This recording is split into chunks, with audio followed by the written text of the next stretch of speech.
मो ना है खगेश्वर सिंह कुजडीही ग्राम पंचायत सरपंच सुड़ियापदा ब्लॉक। मु सर्वप्रथम आपणकर राज्य सरकार को धन्यवाद देवी।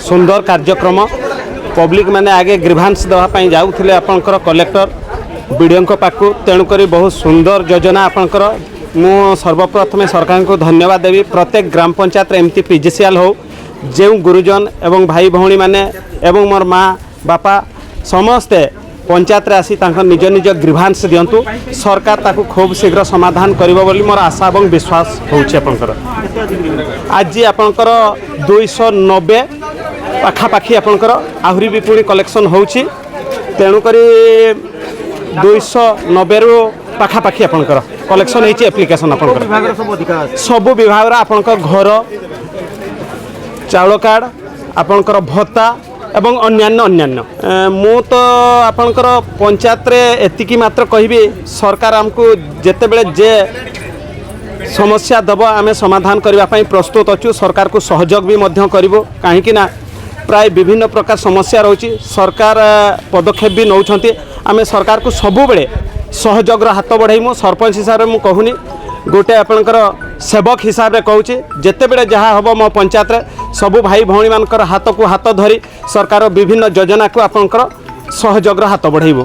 मु तो पूरा आपनकर 100 रु 100 आशा नुआ सरकार काम करबा पई जिल भी अच्छी तेणुक मु आशा भी करुछि बहुत शीघ्र समाधान रो बाट बाहरिबो बोली परिप्रकाश करूछि। सुनीता पात्र कुजिडी रेशन कार्ड मोर आज 5-6 वर्ष होलानी एप्लाई करूछि किंतु तार हाँ हो कहीकि हो नहीं घर की रेशन कार्ड की सुभद्रा पैसा किसी भी पाऊनी घर छुआ को परिवार नहीं तो असुविधा होती चलते रिक्शा मिलता तो मैं बहुत खुशी होती पीओ मैडम को कही सूर्यापदा जाती ब्लॉक को जाकि हाँ हो आसी नहीं ऑनलाइन कला बेलू कहले आसी नहीं आम हाथ को